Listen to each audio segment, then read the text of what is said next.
I wasn't supposed to be online at 2 a.m. Yet there I was, scrolling through TikTok, laughing at a video I didn't understand, when his comment hit me like it knew all my secrets. I double tapped before thinking, and somehow my whole night changed in that instant. The notification pinged again, and I froze. "You really get it, huh?" it read. I didn't even know him, not really, but his words felt like someone had read the margin notes in my diary, the ones I thought were invisible to the world. I stared at the screen, thumb hovering over the keyboard, trying to decide if responding was a mistake or the start of something I didn't even know I needed. We ended up messaging for hours that night, the conversation hopping from dumb memes to favorite indie songs, to the existential panic of realizing we were both lying awake, lost somewhere between 2 a.m. and 4 a.m., in cities that felt like mirrors of each other. His name was Eli, and his profile picture was a grainy Polaroid of him at the beach, squinting at the sun, hair messy, smile that wasn't trying too hard. There was something endearingly human about it, like he hadn't curated the shot for likes. And yet, here we were, two strangers orbiting each other through a screen, laughing at the same stupid viral challenge, sharing the same playlist, liking the same obscure memes. It was awkward at first. He asked about my day like he genuinely cared, and I found myself spilling more than I would to anyone else.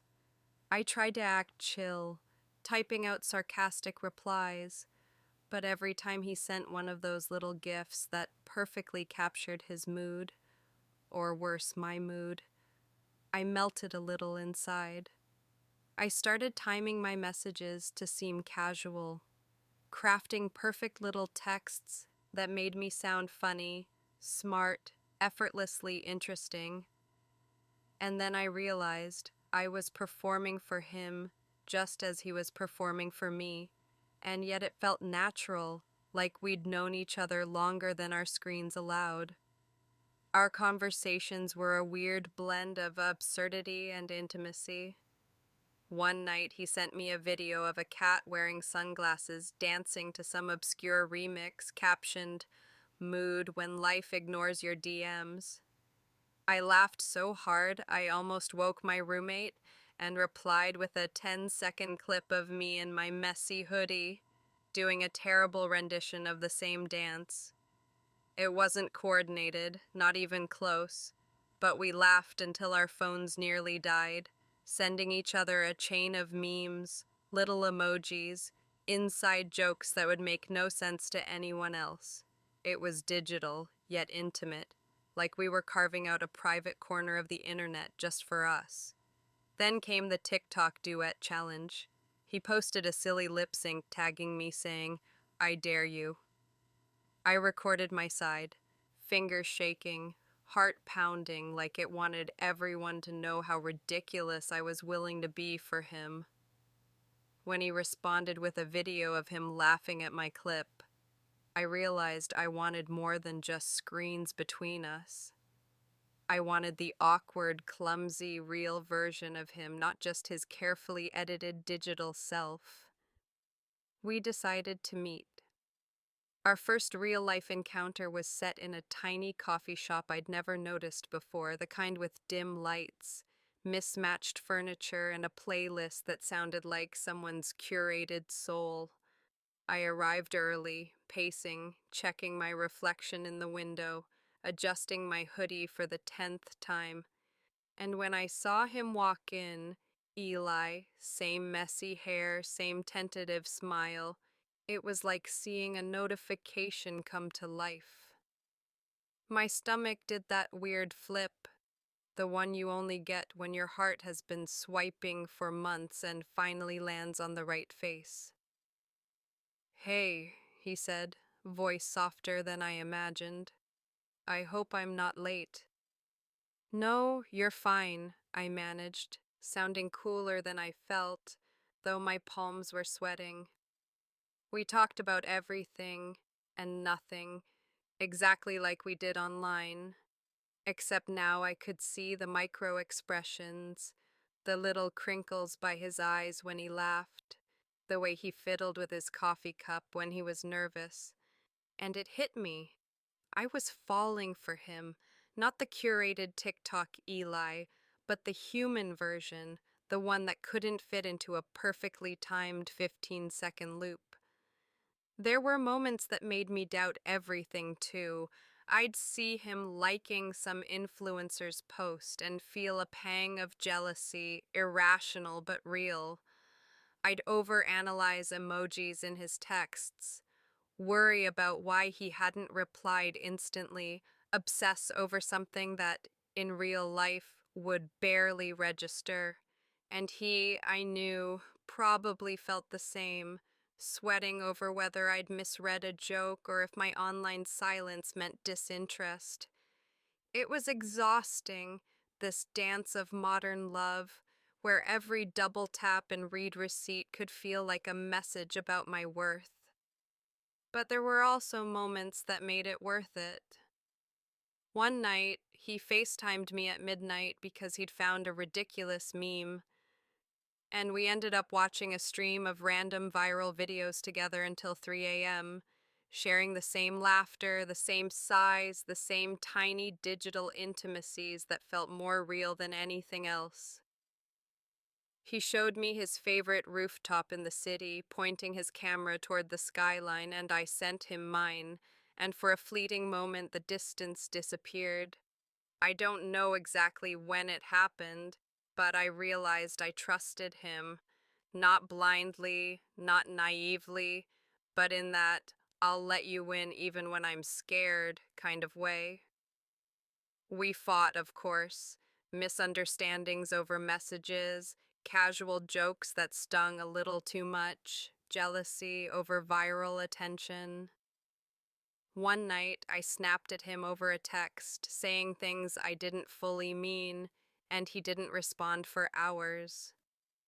My anxiety spiraled, reading into every small notification, until I finally saw the little green dot pop up.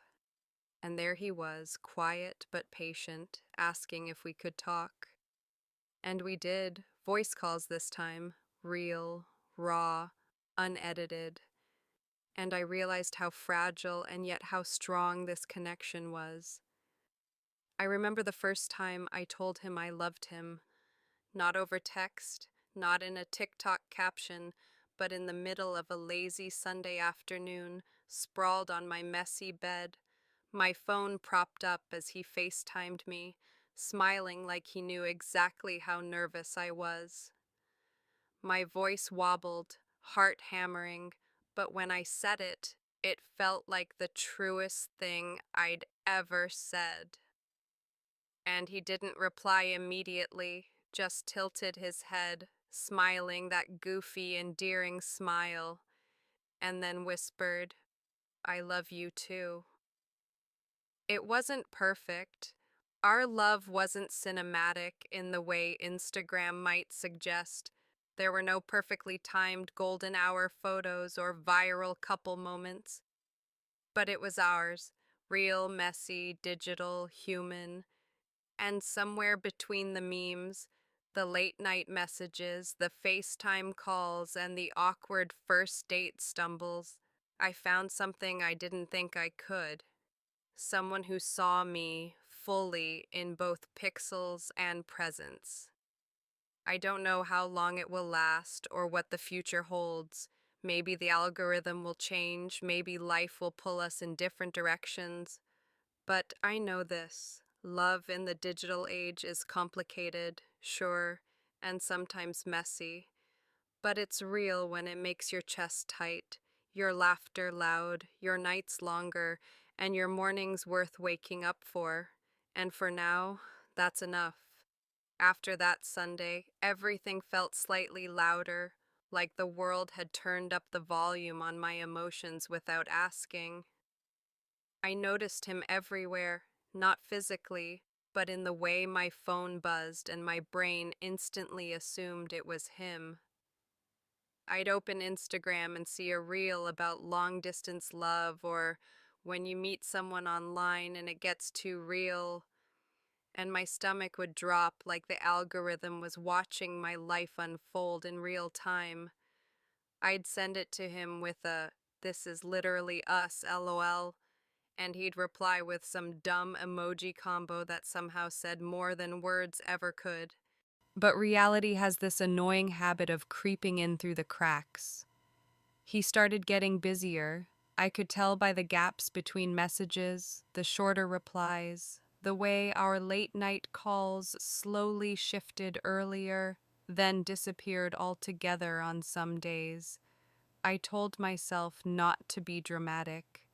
People have lives, people have jobs, friends, responsibilities. Still, I found myself rereading old chats at night, scrolling up to the beginning like it was proof that what we had was real, that I hadn't imagined the intensity just because it lived on a screen. One night, I posted a story, nothing serious, just me in my room, LED lights on, some moody song playing, captioned with a lowercase thinking. I hated that I posted it hoping he'd see it. I hated even more how relieved I felt when his name appeared in the viewers list almost immediately. He replied with, "You okay?" And I stared at the message for a full minute before answering. "I think so," I typed, then deleted it. "Yeah, just tired," I sent instead because vulnerability is easy in theory and terrifying in practice. He called me without warning, no text, just a straight up call. My heart jumped like it used to when someone knocked on your door unexpectedly as a kid. I answered, breath shaky. "You don't sound tired," he said gently, and just like that, the walls cracked. I told him about the overthinking, the way silence feels heavier when you care, how the internet makes it so easy to feel close and abandoned at the same time. I expected him to pull away, to joke it off, to say I was reading too much into things. Instead, he sighed, long and honest. "I didn't realize it felt like that for you," he said. "I've just been overwhelmed, not by you, by everything." That mattered, the "not by you" part. I clung to it like a lifeline. Still, things shifted after that, not worse, just different. More aware, more fragile, like we both realized this wasn't just flirting anymore, this wasn't just late night dopamine and shared memes. This was something that could actually hurt if we mishandled it. When we met again in real life, it wasn't as electric as the first time, but it was deeper, quieter. We walked through the city instead of sitting face to face, shoulder to shoulder, letting silence exist without panicking. He showed me a video he was editing for TikTok, complaining about the algorithm like it was a personal enemy. I laughed, but I also noticed how tired he looked, how the digital grind was bleeding into his real face. At one point, we sat on a bench, phones face down between us like a silent agreement. He reached for my hand, hesitated, then fully committed, fingers lacing with mine. It felt grounding in a way no notification ever could. "I'm scared sometimes," he admitted, staring straight ahead. Like, what if we're better online than we are offline? The question hit hard because I'd thought the same thing but was too afraid to say it out loud. "Yeah," I said quietly. "But what if we're only scared because this actually matters?" He squeezed my hand, just once, like punctuation. Not everything was romantic. There were moments when I felt invisible next to his phone, when he'd scroll while I talked, laughing at something I couldn't see. There were times I caught myself checking my own engagement numbers, wondering why strangers' likes sometimes felt louder than the person sitting next to me. The digital world doesn't turn off just because you fall in love. It hums in the background, constantly asking if you're interesting enough, desirable enough, worth staying for. We almost broke up over a misunderstanding that started with a TikTok comment. Some random girl replied to one of his videos with a heart eyes emoji. He liked it. I saw it. Spiral activated. I didn't say anything at first, which was my first mistake. I let it fester, turning it into a story where I was replaceable, temporary, just another viewer. When I finally brought it up, it came out sharp, unfair.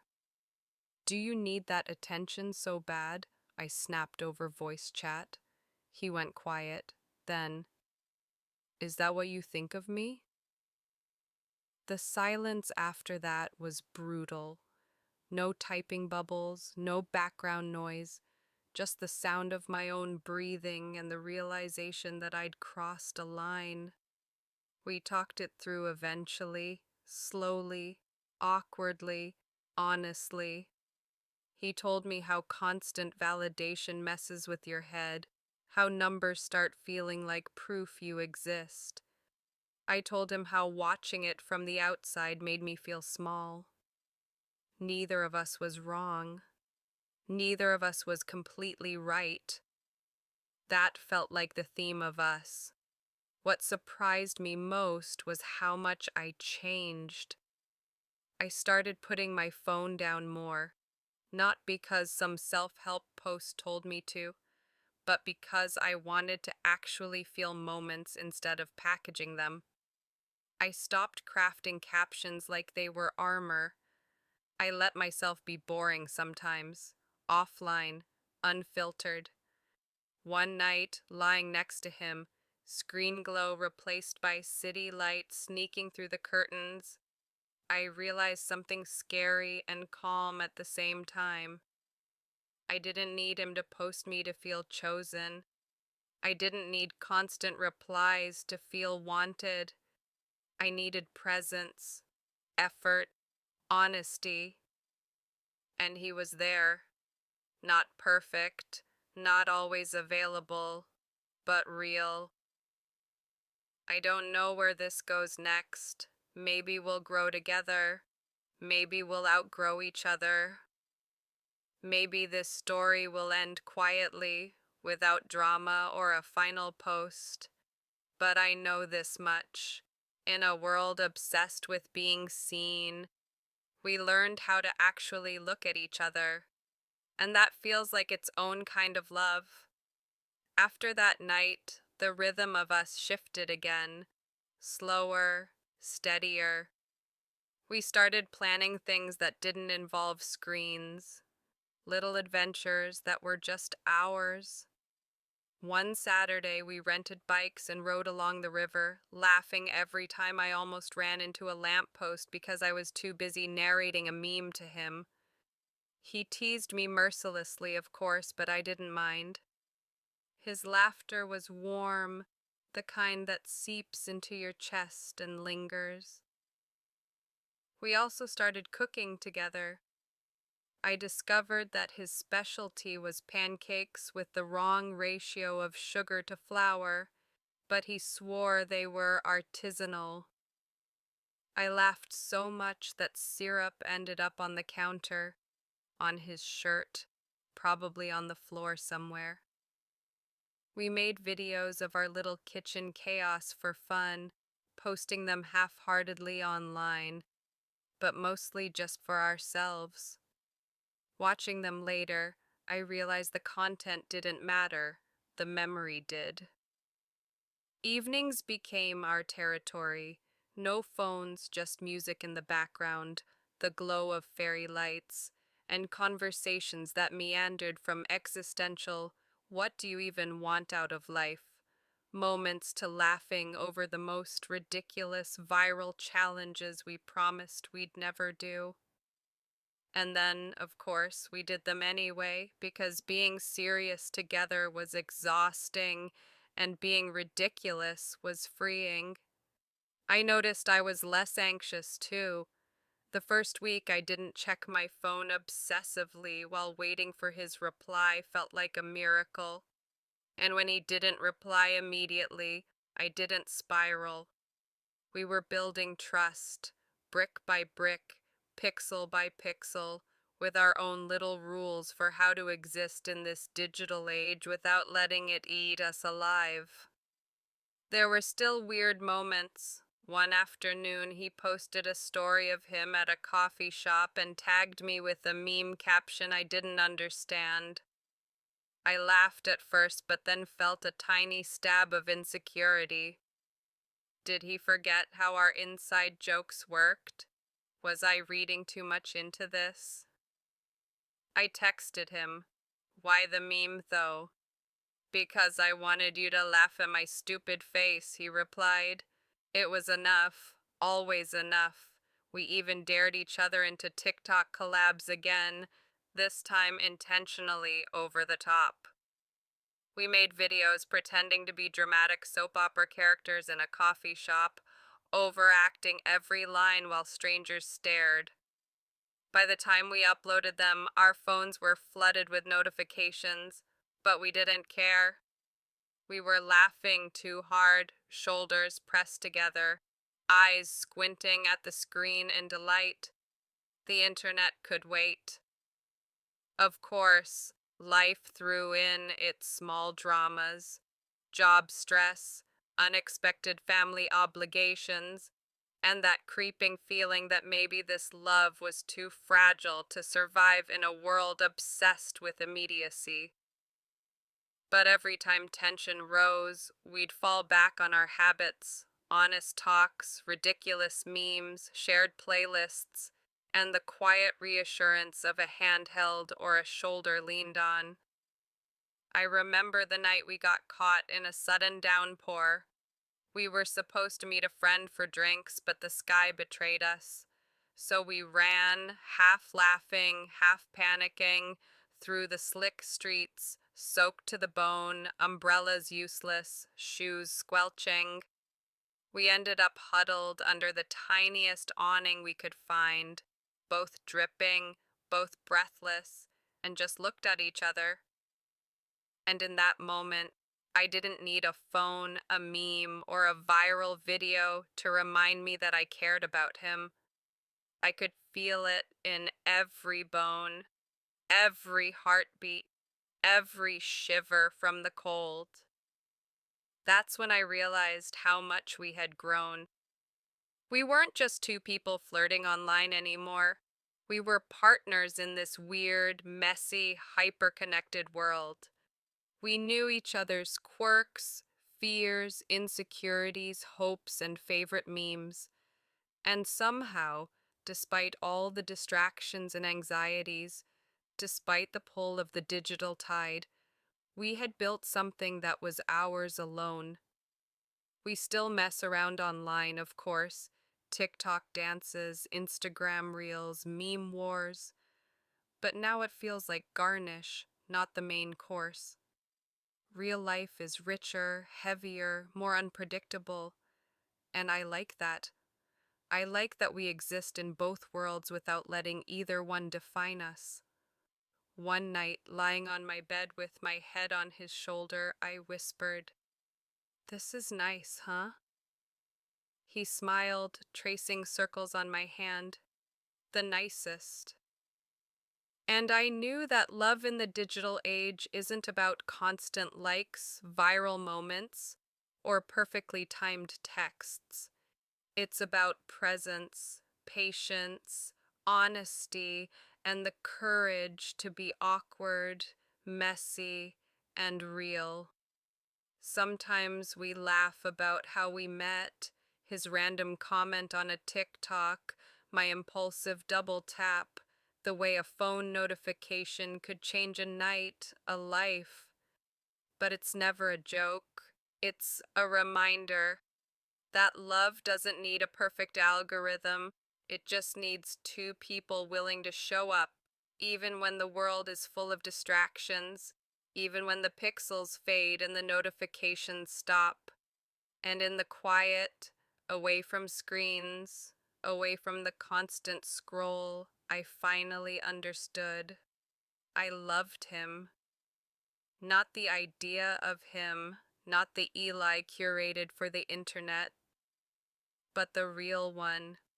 The one who laughed at my dumb jokes, held me close when I was anxious, and somehow, against all odds, made me feel seen. Life goes on. Phones buzz. Algorithms try to lure attention, and the internet keeps spinning. But when I look at him, hand in mine, the rest fades away.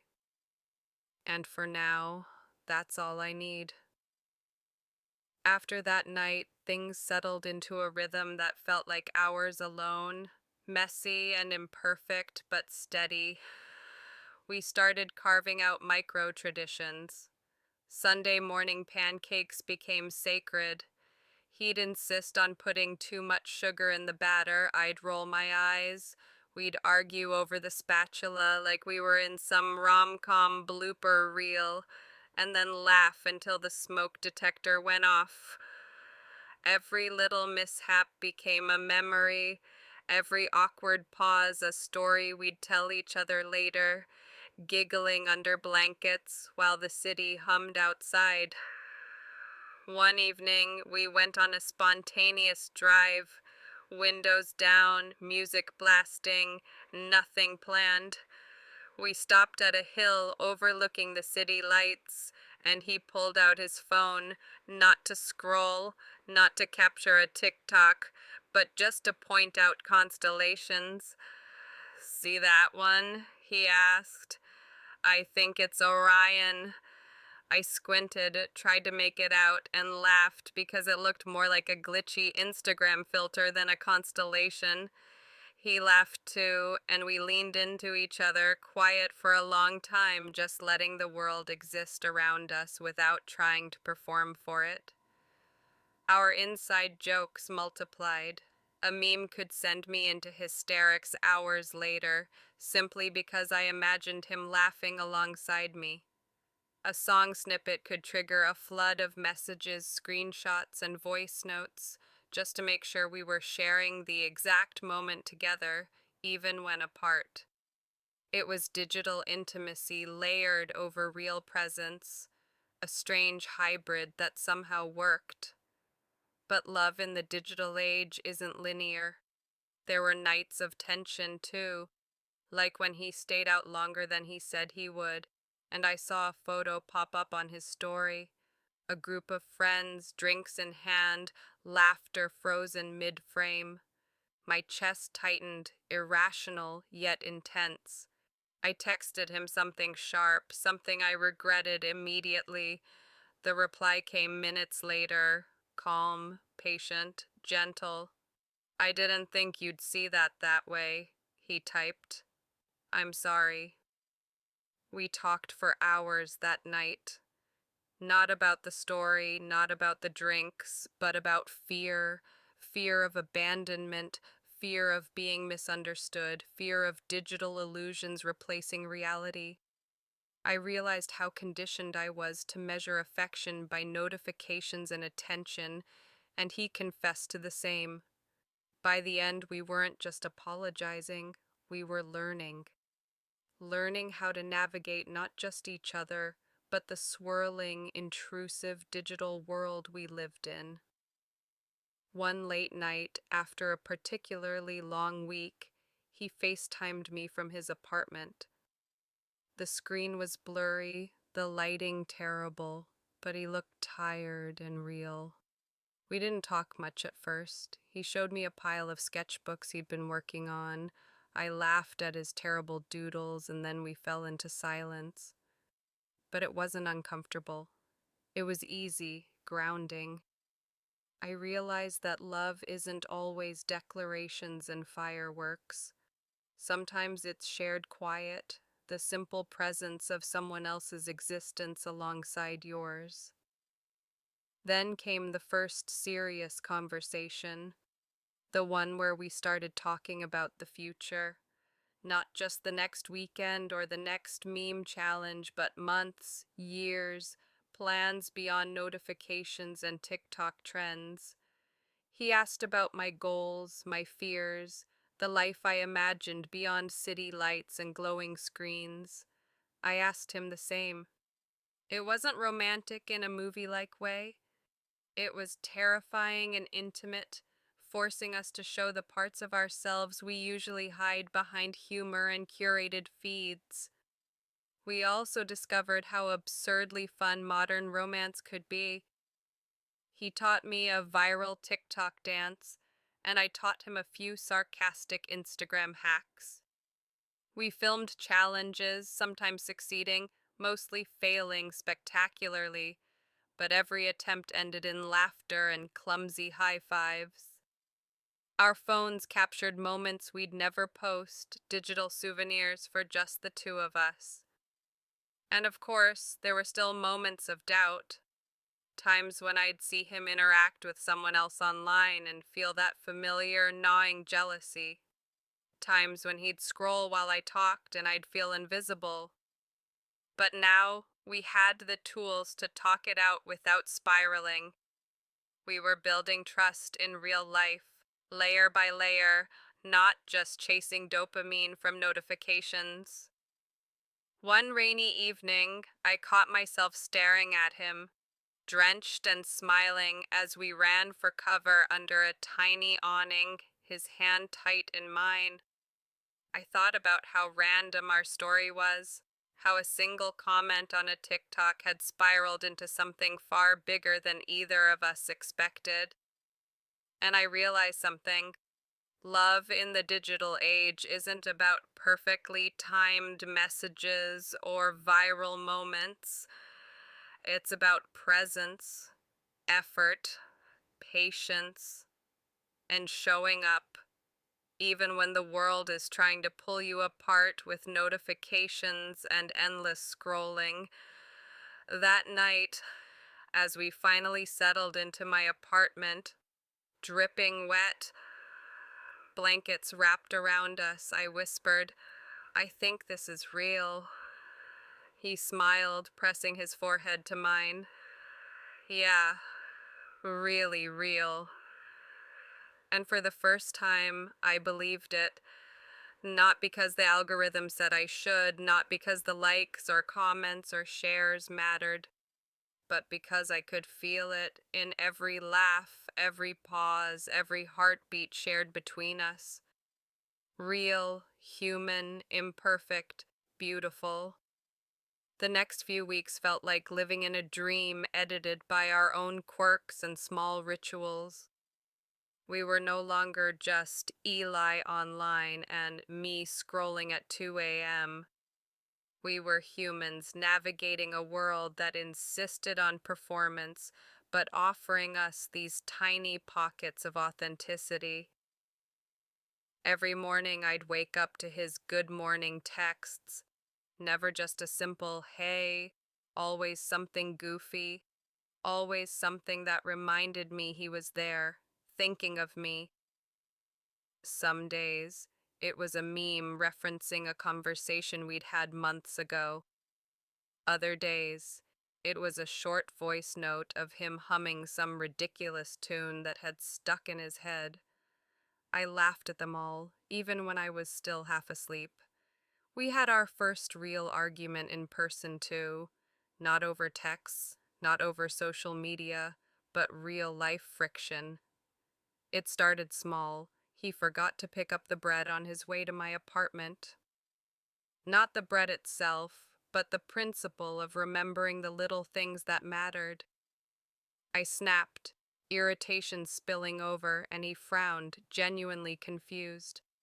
"It's just bread," he said, but his voice lacked the usual teasing tone.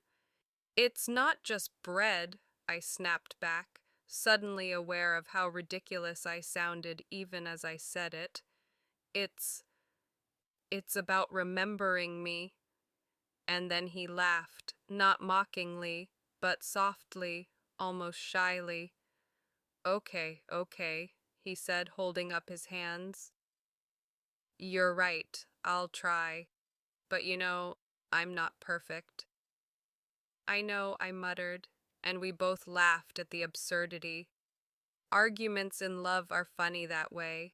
They sting, they bruise, but they also make space for honesty. That night, we lay on the couch, he scrolling through his phone while I half watched him, and I realized I didn't care about the likes, the comments, the digital attention. I just cared about this, him here, breathing, existing, letting me in. Then came the first real test, long distance. His work suddenly required him to travel a month across cities, time zones, and unstable Wi-Fi connections. We tried to adjust. Video calls became our lifeline, messages our oxygen, but I felt the familiar tug of insecurity creep in. I'd see him online, posting stories, laughing with friends, and my chest would tighten. It wasn't jealousy exactly, it was fear. Fear that the effortless intimacy we'd built would unravel across fiber optic cables.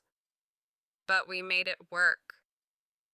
We established rituals, nightly calls where we'd watch the same show and comment in real time, morning voice notes that would wait for each other until we could listen together, memes sent at exactly the right moment to keep our shared humor alive. There were miscommunications, yes, like when he accidentally double tapped an old classmate's photo and I spiraled. But we talked it through, each conversation slowly knitting us tighter, teaching us patience, resilience, and trust. During one particularly lonely evening, I remember lying in bed, staring at his face on FaceTime, dimly lit by his desk lamp. I realized that despite the screens, the distance, the scrolling, I could feel him near. Not digitally near, but emotionally. And I let myself lean into it, let myself admit I missed him more than I expected, let myself love without restraint, without performative pauses. Our reunion after that month was cinematic in its own awkward, clumsy way. He arrived at the train station with a slightly crooked smile, hair messy from travel, hands full of souvenirs he hadn't even remembered buying. I ran to him, almost tripping over my own excitement, and we collided in the middle of the platform, laughing, teary, fumbling with hugs and kisses like humans desperate to make up for lost time. From there, life continued in its unpolished rhythm. We had more adventures, late night drives with the windows down and playlists too loud, experimental cooking disasters that left the kitchen looking like a war zone, quiet mornings with tea and shared playlists. We celebrated small victories, finishing a work project, hitting a personal goal, surviving a week of relentless scrolling and viral nonsense. We failed spectacularly at some things, like attempting a TikTok dance challenge and accidentally crashing into a cafe table. But even failures were funny, shared, and bonding. The real lessons, though, came in moments of quiet reflection. Late nights when he slept with his head on my shoulder and I stared at the ceiling, thinking about how fragile love can be in a world obsessed with performative perfection. Early mornings when I watched him make coffee and realized I didn't need his likes or comments or attention to feel connected. I just needed him present, breathing, existing in the same space as me. And there was growth, too. I stopped checking my phone compulsively, stopped overanalyzing every emoji or delayed reply. I let myself be boring sometimes, let him be messy, and accepted that love wasn't about algorithms or virality. It was about effort, patience, and the courage to be human. One night, curled up with him on the couch, he whispered, "You know, we're not perfect, but I like this. I like us." I smiled, fingers tracing patterns on his hand. "Me too. Really like us." And in the quiet hum of city lights through the window, away from notifications, away from trends and memes, I realized this is love in the digital age. It's imperfect, messy, hyper-connected, and yet intensely real. It's showing up for each other when the algorithm doesn't, laughing together when the world insists on performance, and finding intimacy in both silence and shared absurdity. I didn't need the internet to validate us. I didn't need anyone else to witness it. All I needed was him, and for now, that was everything. Time passed in that quiet but not boring way, the kind where you don't notice the days stacking up until suddenly you realize this person has become part of your default settings, like muscle memory, like the way your body knows how to unlock your phone without looking. Eli became that for me, automatic, familiar, comforting, and also terrifying because the more real something gets, the more there is to lose. I started noticing how deeply he lived in my head. I'd be at the grocery store choosing oat milk and think, he prefers the barista version, don't forget. I'd hear a song in some random cafe and instantly picture him sending it to me with a "This feels like us" caption. Even my For You page had fully switched sides. Every other video was about attachment styles, soft love, when you're scared but you stay anyway. It was like the internet had decided to emotionally narrate my life. And honestly, rude. Not everything was soft. There were moments where I felt myself pulling back for no logical reason, like when things were too calm, too good. I'd catch myself thinking, okay, but when does it go wrong? Because nothing ever stays this gentle forever, right?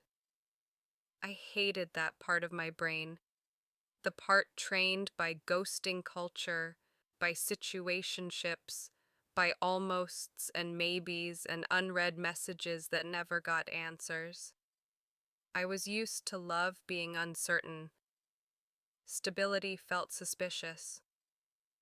One night, lying next to him, his breathing slow and steady, I stared at the ceiling and felt that old fear rise up. The what if spiral. What if I need him more than he needs me? What if I wake up one day and he's emotionally somewhere else? What if I'm just a phase he'll outgrow once life gets louder? I didn't say anything. I just turned slightly, pressed my forehead against his shoulder, grounding myself in the warmth of something real. He shifted in his sleep and mumbled my name, barely awake. That did something to me, melted me, anchored me. The next big crack came from something so stupid it almost felt embarrassing to admit. A video went semi-viral, not his, mine. I posted a random clip, half joking, half thoughtful, about modern dating and emotional availability. It blew up overnight. Comments flooded in, DMs too. People projecting, flirting, trauma dumping. The attention was overwhelming and weirdly hollow at the same time. Eli was supportive, too supportive almost. "That's amazing," he said, smiling, but I noticed the way his jaw tightened just a little, the way he went quieter than usual later that night, and suddenly the roles reversed. Now I was the one with numbers on a screen. Now I was the one being perceived. I caught myself refreshing the comments, watching likes climb, feeling that old dopamine itch come back. And then I saw myself from the outside and didn't love what I saw. Later, he admitted it bothered him. Not because he didn't trust me, but because it reminded him how fragile attention can be. How easy it is to feel replaced by a crowd you can't compete with. That hit me hard, because I knew that feeling. I'd lived there. We argued about it, soft voices, but sharp edges. I told him he was projecting.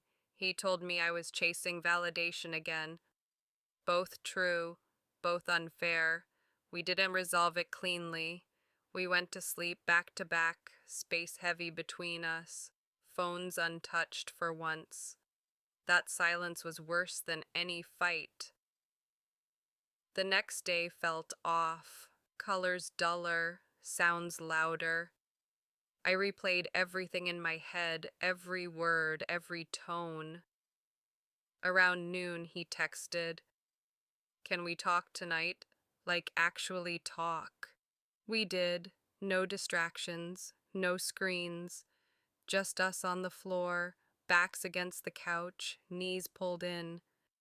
I admitted how easy it is for me to disappear into attention when I'm scared.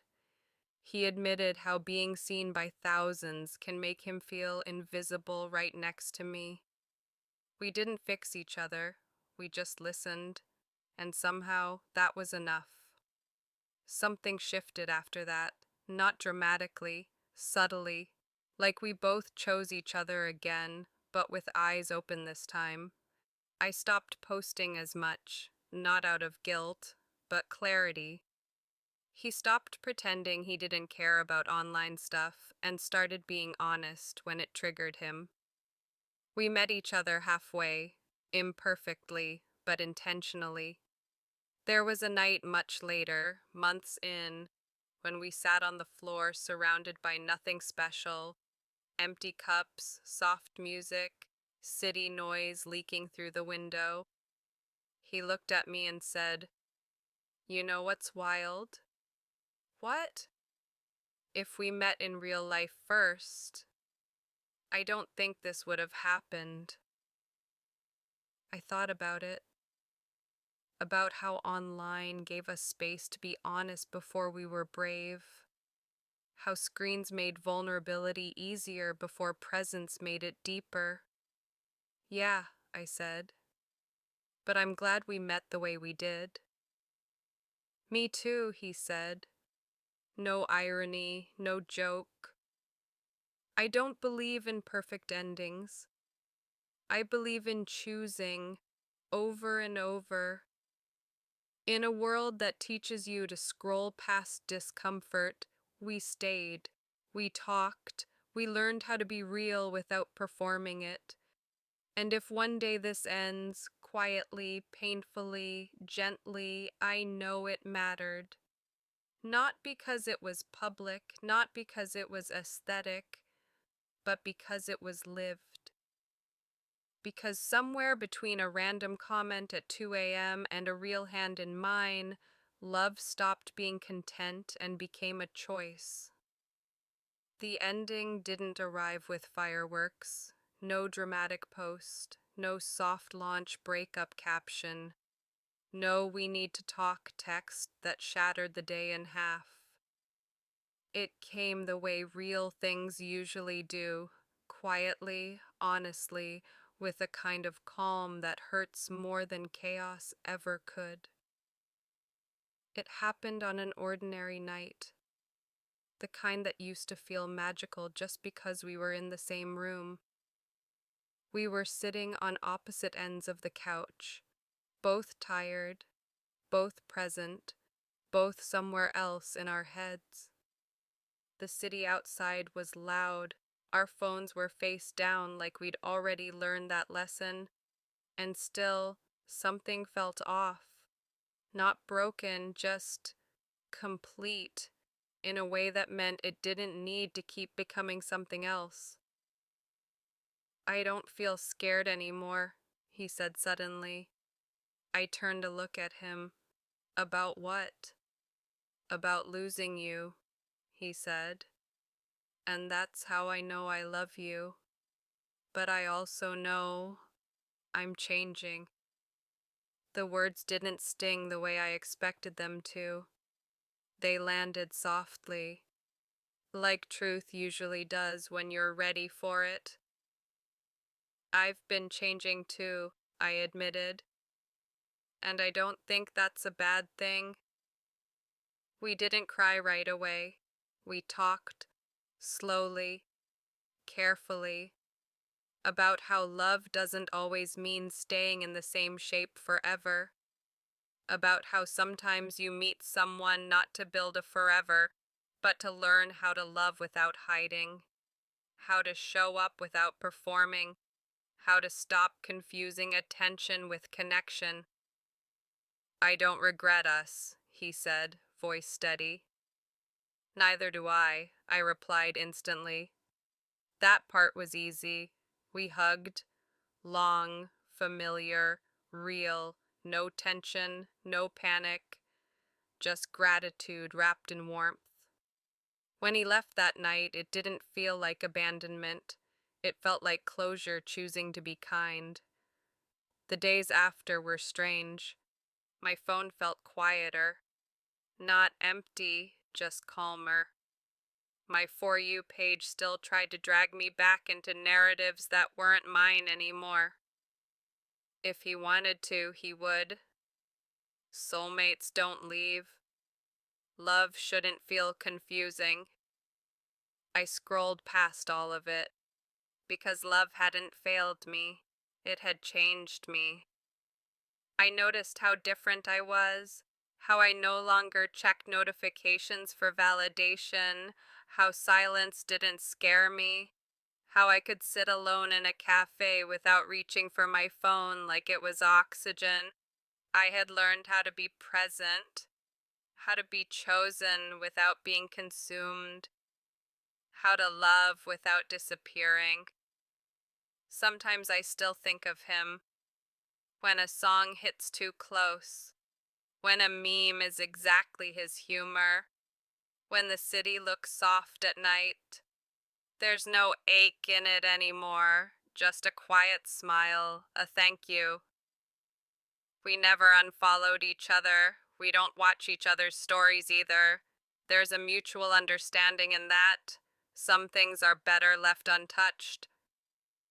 If someone asked me now what love in the digital age looks like, I wouldn't say likes or late night texts or viral moments. I'd say this.